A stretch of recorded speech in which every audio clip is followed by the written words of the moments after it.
What's up, guys? It's Corey here with Dapper Dollars, and today let's talk about how you should be investing your merch money to make sure that you're set up for financial freedom in the future so you can sit on the beach with buku dollars in the bank and enjoy life. Sound good? Let's get started. Now, all of this going forward is assuming that you have $6,000 in a emergency fund and all of your debt is paid off. You can do this without all of your debt paid off, but it's really a better idea to go ahead and get all of your debt paid off and focus on that before you focus on long-term investing, because high interest rates on credit cards and auto loans and things like that are just going to make it so much more difficult to put away the money that you need to. So focus right now on paying that off so that you don't have any financial obligations later and you're able to make the best decisions later to save for retirement. Now, assuming that you've got all of that stuff paid off and you have your, not retirement, I don't know why I keep saying retirement, while you have your emergency fund set up with 6 months worth of run costs in the bank, the first steps you need to take to make sure you're financially free is to pick stocks. Yep. Pick stocks. You need to do the research. You need to follow those people on YouTube. You need to find those guys who are going to tell you what the most amazing stock is. You need to go buy that stock and outpace the market every year. Because it's statistically proven that if you pick the right stocks year over year, you're going to outpace the market and you're going to make more money. It's also statistically proven that that's impossible because no one's able to correctly pick these stocks year over year and beat the market. That's why we have things like mutual funds and the stuff that we're about to talk about, because no one's able to actually pick the right stocks every year, every time the market just right, and come out ahead. It's just not gonna happen. So what you need to do is utilize things like a Roth IRA. And a Roth IRA is just a mutual fund which takes a whole bunch of different companies and gives you a small share of all of them, like 200 companies.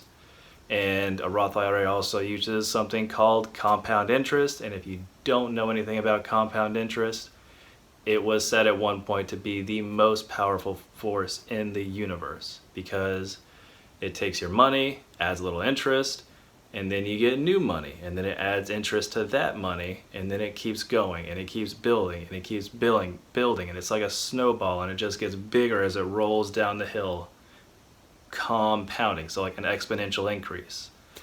So that is why you need to start doing this as fast as possible, contributing money to a Roth IRA. Now, a Roth IRA does have some drawbacks. First of all, there is an income limit. If you are making too much money, you are not going to be able to contribute to a Roth IRA. That's just, a Roth IRA was set up for people who aren't in a position to have an amazing, ability to retire on like $20 million. This is for people who are going to retire on like $5 million, which is still a really comfortable income. If you have $5 million in the bank when you retire, that's like at least a $200,000 salary a year. So it's not gonna be like Benz money and Lambo money, but you're at least gonna have like a nice Honda if you retire with like $5 million in the bank. And a Roth IRA is just one of those things that you need to have. There is another limitation that you can only have $6,000 to $7,000 put into your Roth IRA every year. And that's not a whole lot of money, but again, it's just going to be something to help get you started on the road to financial freedom. And it's going to be a great thing just because a Roth IRA also uses post-tax dollars. That means that the Roth IRA, or the money that you've put into Roth IRA, is not tax deductible, or it's not taxed. So capital gains on that money are not taxed at all. So whenever you take that money out at the end of your retirement at, I think it's 59 or 69 and a half. I actually had my Series 6 license at one point, believe it or not. For whatever reason, I got a Series 6 license, learned a lot about investments, and that's where I've gotten a lot of my information from on how to be financially prepared. So fun fact about me, I had a Series 6 license at one point, so I could set up mutual funds if I wanted. But anyway, so post-tax dollars with a Roth IRA. It's one of those things that is a great vehicle also for people who aren't making just stupid amounts of money. Again, you're not going to have that much money whenever it ends, but you're going to at least have that money. So $5 million is better than nothing, right? Now, there is another option if you are making a whole bunch of money. There's something called SEP 401k. SEP 401k is self-employed 401k. It's basically the same thing that your employers offer, and it's the same thing as a Roth, but the tax deduction comes out at the end. So you put your money in, you do have it taxed whenever you take it out. So whatever the tax rate is, you might have 20% of your money taken out in taxes at the end. But you have the opportunity to donate 100% of your income as a self-employed person. Now, you might be thinking, I'm self-employed, how do I determine what my income is? Well, the secret to that is you can say, well, my income is exactly what the limit is this year. And most of the time, SEP 401ks have like a $69,000 limit each year. So a SEP 401k is going to give you a whole bunch more opportunity to save money. You know, you think if you're socking away $69,000 a year or $71,000 a year as opposed to $6,000 to $7,000, that's going to be a lot bigger nest egg at the end of your retirement. But again, you're going to need to be making that money in the first place. So if you're not making that much money, you're probably not going to qualify for a SEP 401k, and you're just going to have to stick with a Roth IRA, which isn't, I mean, either way, you're going to have a bunch of money at the end of your life. So nothing to really complain about that much. Now, as far as what to do after you have these vehicles set up, and there's a lot, you know, you can ask a professional financial advisor. Again, this is just a guy on YouTube. Do not trust everything that I say. I'm probably going to be wrong a few points in my life. This might be one of them. So before you do anything and set up your financial future, make sure you talk to a professional financial advisor to do the right things for your particular financial situation. Now, assuming you've got your budget set up, paid off all your debt, emergency fund is set up, now you've got all your 401ks and retirement plans funded, what do you do to grow your money now? And please don't skip to the end of this, because, you know, you're going to need, as cool as it is to make a whole bunch of money now, this might not be here forever. So you want to plan for the future. You want to have everything ready for the end of your life where you don't want to have to be doing business anymore, to just sit on a beach and chill.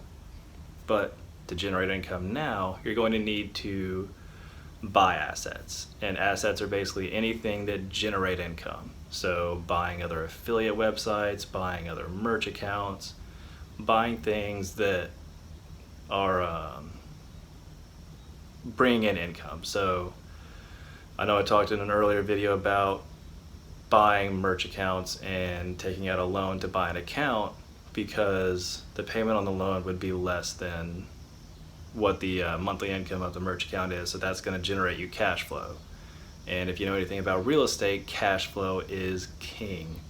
So look at things like buying online income. If that's something you're interested in, if you're passionate about this online business model, just take the time to learn more about it, become much more savvy to buy things like affiliate sites. I think I talked about as well, that there's a whole lot higher income potential with an affiliate site.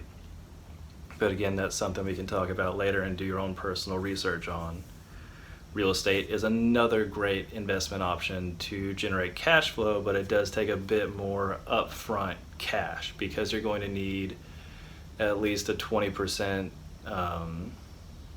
20%, not deposit, but down payment on a house to buy a house for an investment property. So if you're buying a $200,000 house, then you're going to put $20,000 down. And, you know, you could save for that. you could definitely save for that. And it would be a great investment because, you know, once the house is paid off because of the tenants, and the tenants have, you know, generated you cash flow for about 15, 30 years, the asset's probably increased in value about 8 to 12%. So you're probably going to have about a $230,000, $250,000 asset.